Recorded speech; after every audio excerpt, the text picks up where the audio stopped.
infiniment, abondamment, bien au-delà de ce que tu demandes au travers de la puissance qui agit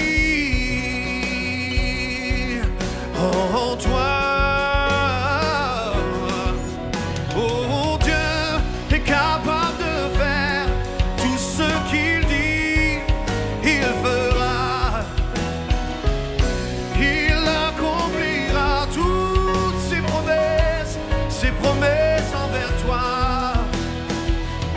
Garde ta foi en Dieu, il ne t'abandonnera pas, il fera. Oui, il fera, car il est fidèle, il fera. Alléluia, saisis cette parole. Oh, oh, oh. Infiniment, abondamment, bien au-delà de tout ce que tu demandes au travers de la puissance. Je suis Monsieur Jean-Louis Bissanguilwa Walikunza, économiste de formation, congolais de père et de mère, marié à une seule femme et père de 4 enfants, dont jumeaux. Je suis, comme je venais de le dire, économiste. J'enseigne à la faculté des sciences économiques et de gestion à l'université de Kinshasa et chercheur à l'université de Grenoble, Naples, en France. Mes chers amis, aujourd'hui je voudrais m'adresser aux millions de Congolais, en passant par les Kinois, particulièrement ceux de la circonscription électorale de Lukunga, pour vous exprimer ma détermination et ma volonté à participer au développement de notre pays. Pour ce faire, j'ai décidé de me porter candidat aux législatives nationales dans la circonscription électorale de Lukunga. Franck Fanon disait que chaque génération, dans une relative opacité, doit découvrir la mission qui est la sienne, la remplir ou la trahir. Moi, j'ai décidé de remplir la mission qui est la mienne. En tant qu'économiste, en tant qu'intellectuel, en tant que fils du pays, ayant sillonné toutes les 26 provinces du pays, ayant côtoyé tous les peuplades, c'est-à-dire le Grand Kasaï, le Grand Congo, le Grand Kivu, le Grand Katanga, et toutes les différentes 4 langues du pays, je les parle et je les maîtrise. J'ai cette opportunité, cette chance de connaître notre pays, notre peuple. Nous connaissons le problème qui bloque le développement de notre pays. C'est l'homme congolais. Au-delà des ressources naturelles généreusement dotées par l'Éternel, le pays est un scandale à tout point de vue. Scandale agricole, scandale énergétique, scandale minier. Mais nous vivons un paradoxe, le syndrome hollandais. Un pays immensement doté de ressources naturelles, pouvant faire de ce pays la puissance mondiale, mais c'est un pays scandaleusement riche et pauvre. La population est scandaleusement pauvre. Comment transformer cette réalité en espoir? Comment quitter d'un pays pauvre et très endetté à un pays riche où il y a de l'espoir pour les jeunes pour les entrepreneurs, pour les opérateurs économiques, bref, pour tout citoyen. Les défis qui sont les nôtres sont connus, mais attention, parmi lesquels il y a un défi qui rime avec la modernité aujourd'hui, avec le progrès technique, c'est le numérique. Voilà pourquoi en tant qu'économiste, je suis un économiste augmenté grâce à des contacts, à un parcours d'économiste. Mais aujourd'hui, je suis économiste augmenté grâce à une structure internationale où j'ai appris le numérique. Mais cette fois-là, le numérique de confiance. Et je me suis dit, et je me suis rendu compte qu'avec le numérique, le développement de notre pays est possible. Nous nous situons aujourd'hui à la croisée des chemins. Si hier nous n'avons pas pu avoir la place sous le soleil avec l'industrie à travers la révolution industrielle, aujourd'hui, la révolution numérique, nous avons des atouts, nous avons des capacités qui puissent nous permettre que nous puissions relancer l'économie et nous hisser parmi les pays respectables. Voilà pourquoi, en recourant au numérique et avec ses applications, nous prenons comment utiliser le numérique au service des États, au service du développement, au service de politique. En tant que tel, moi, votre frère, je me porte-parole de vos desiderata au niveau de l'Assemblée nationale, parce que nous devons être là où se prennent les décisions, nous devons être là où on définit les grandes orientations du pays et là où on fait des lois. Je me propose d'apporter une loi sur l'utilisation du numérique pour la paix, la sécurité et le développement de notre pays. Aussi, les Kinois peuvent me poser la question, numérique yango eza nini? Tokolia numérique, est-ce que nakoki kotangisa bana nanga na numérique? Est-ce que nakoki kosala mbongo na numérique? Numérique eza nini? Mes frères et sœurs, depuis 2012, nous avions proposé au gouvernement un programme de promotion de produits du label RDC. C'est à peine que ce programme vient d'être validé par le gouvernement. C'était pour mettre en place une économie endogène basée sur la production domestique, le Made in DRC. Voilà aujourd'hui, nous avons l'opportunité, en recourant au numérique, le numérique de confiance, de promouvoir une économie endogène, une économie véritablement basée sur les facteurs de production locaux qui sont rémunérés correctement. Et lorsque notre produit, notre pain, notre chaussure, notre table, notre lit ou n'importe quel produit pourrait être mis sur le marché, ce produit peut concurrencer les autres produits parce que nous sommes dans un monde qui se veut un village planétaire. Avec le numérique, est-ce que peut-on suivre la montée en puissance de notre production, notamment la production agricole, la production halieutique, les produits manufacturés? Voilà pourquoi je pense aux ébénistes de Delvaux, vous qui fabriquez des tables avec du bois congolais, mais vous manquez des outils pour permettre à ce que vous puissiez jouer le même rôle sur le marché international, avec le produit coffré qui viendrait de la Chine, qui viendrait de Dubaï. Et pourtant, nous avons du vrai bois. Mais ce qui vous manque, c'est la technologie, c'est l'intelligence. Le numérique peut vous aider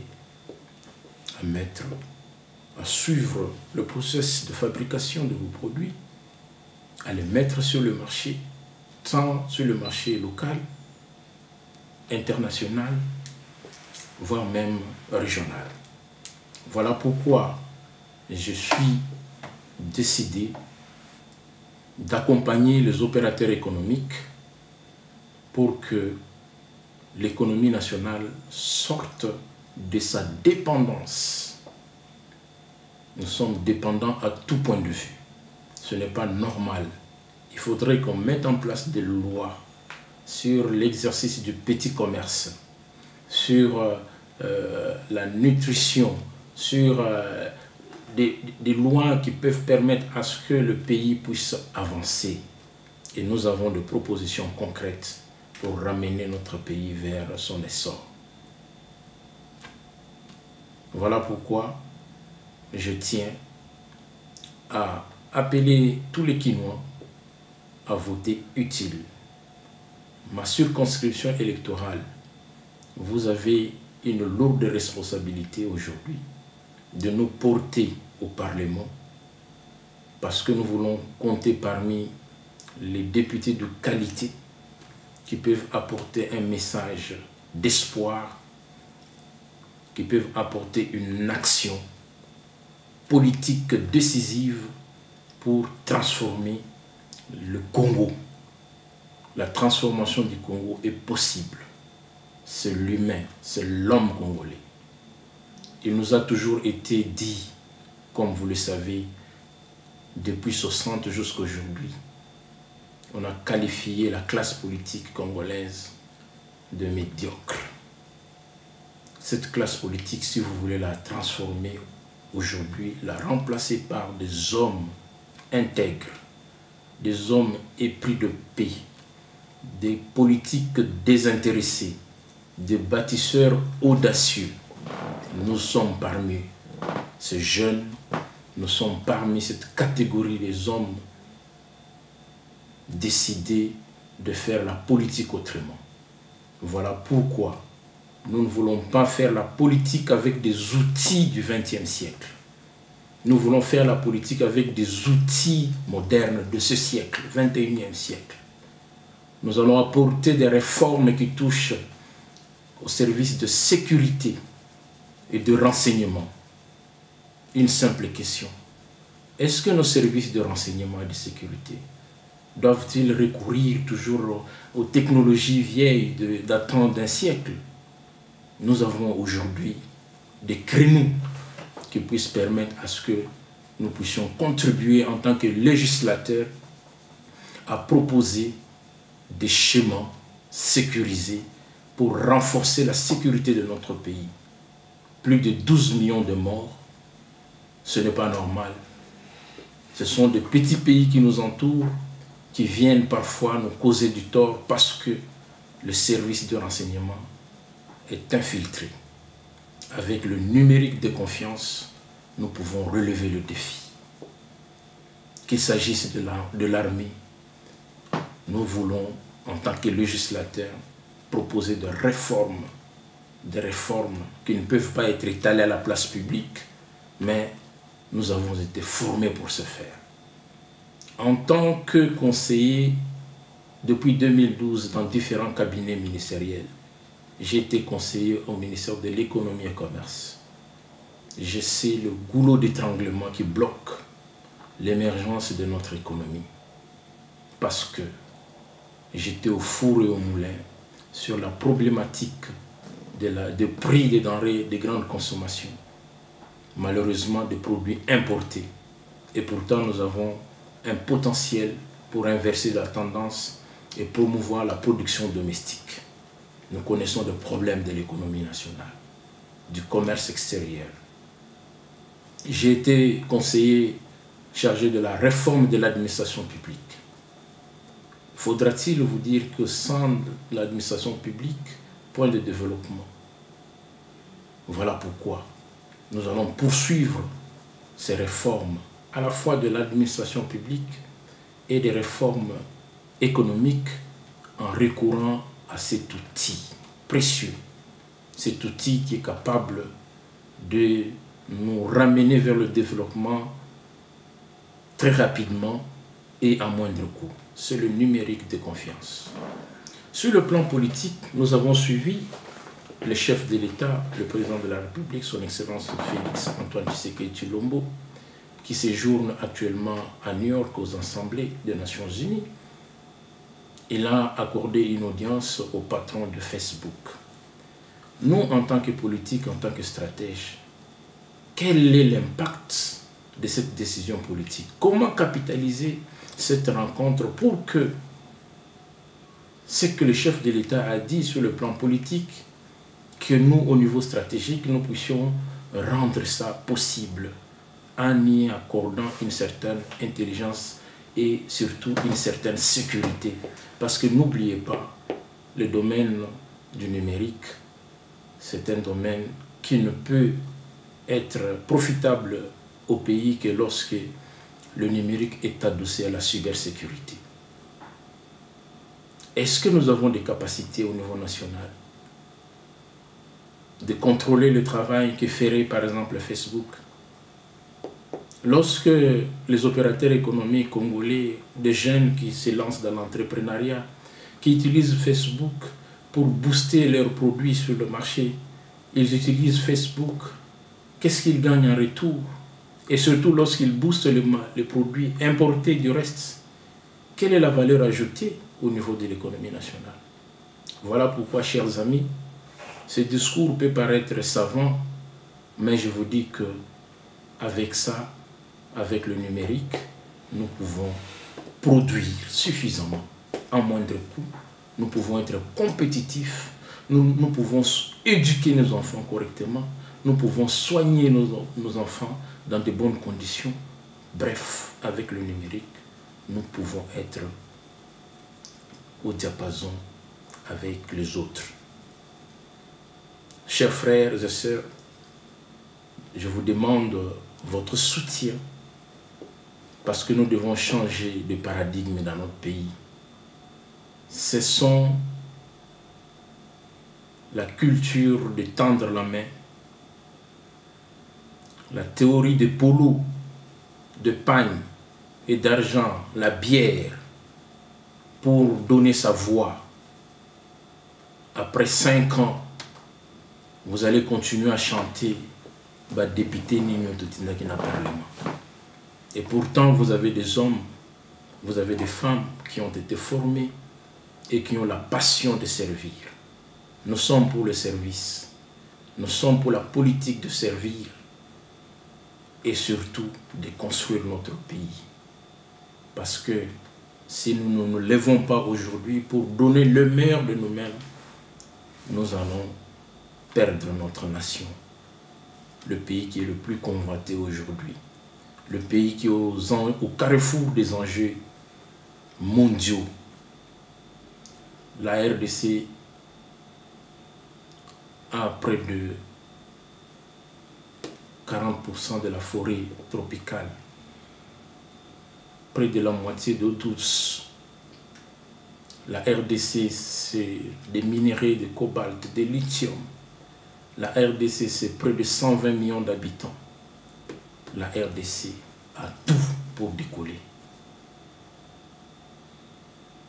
Donc, il est temps que nous puissions donner à la République des hommes de qualité, des députés de qualité, qui peuvent entamer enfin le processus des questions de développement. Au lieu de parler de soi-même, au lieu de parler de sa tribu, au lieu de parler de sa famille, nous avons besoin des hommes qui vont parler Afrique, qui vont réfléchir Congo, qui vont réfléchir monde. Les enjeux mondiaux sont tellement immenses que si la République démocratique du Congo, qui est supposée apporter des solutions à certaines questions qui agitent la planète aujourd'hui si nous avons seulement une classe politique qui ne fait que du chantage, qui fait que du bruit, qui ne fait que boire, danser, qui est dans le luxe nonchalant alors que le pays s'est détruit, alors nous ne sommes pas dignes d'être appelés Congolais. Ce pays risque de nous être arraché. Il est temps, comme nous le chantons dans l'hymne national, debout Congolais, dressons nos fronts, longtemps courbés. Je suis là, votre frère Jean-Louis Bissanguillois, décidé de faire la politique autrement. Déjà, nous avons notre fondation, la fondation Wali Bissanguillois Jean-Louis Fondation, pour promouvoir l'exercice du petit commerce, pour promouvoir les activités génératrices de revenus, pour aider les veuves, les orphelins, appuyer les nécessités, non pas en leur donnant des moyens ou de l'argent, mais en leur autonomisant, en leur formant pour qu'ils deviennent des contributeurs au produit intérieur brut. Voilà notre vision, voilà nos ambitions. Nous ne pourrons atteindre ces ambitions et cette vision qu'avec votre voix. La voix. Aujourd'hui, j'ai fait cette émission à partir de Paris, où je suis de passage. Je vis à Kinshasa. Je connais les réalités du pays, je connais les réalités du Congo. Le Congo de la houe et de la machette, le Congo profond, le Congo qui vit le paradoxe de l'abondance, de la pauvreté dans l'abondance. C'est ce Congo-là que nous voulons transformer avec l'appui sous le leadership éclairé du président de la République, Félix-Antoine Tshisekedi, qui a déjà entamé le processus de transformation et de la relance de l'économie nationale à travers des réformes qui sont visibles, à travers le programme de 145 territoires que nous allons également redimensionner parce que nous sommes convaincus que le développement de la République démocratique du Congo doit commencer là où sa destruction a été prononcée, c'est-à-dire en milieu rural. Nous sommes convaincus que nous allons relancer l'économie, nous allons relancer les secteurs agricoles comme secteur porteur, nous allons industrialiser l'économie de notre pays, nous allons développer le pays parce que on ne développe pas un peuple, le peuple se développe. Merci, merci, nous attendons vos voix, nous attendons que vous puissiez nous porter au Parlement. Beaucoup de sabiso nyungu, pour biso pito salam sala, oyo bozozela. Ensemble, tournons vers l'excellence. Ensemble, pour le développement de notre pays. Bana Lukunga, vous avez un candidat de qualité. Présentez-le à l'Assemblée nationale. Que nous soyons parmi les meilleurs élus de la République. Merci. Je vous remercie encore une fois de plus. Mesdames et messieurs de Lukunga, nous allons partir de Lukunga pour changer le pays. Mesdames et messieurs, vive la République.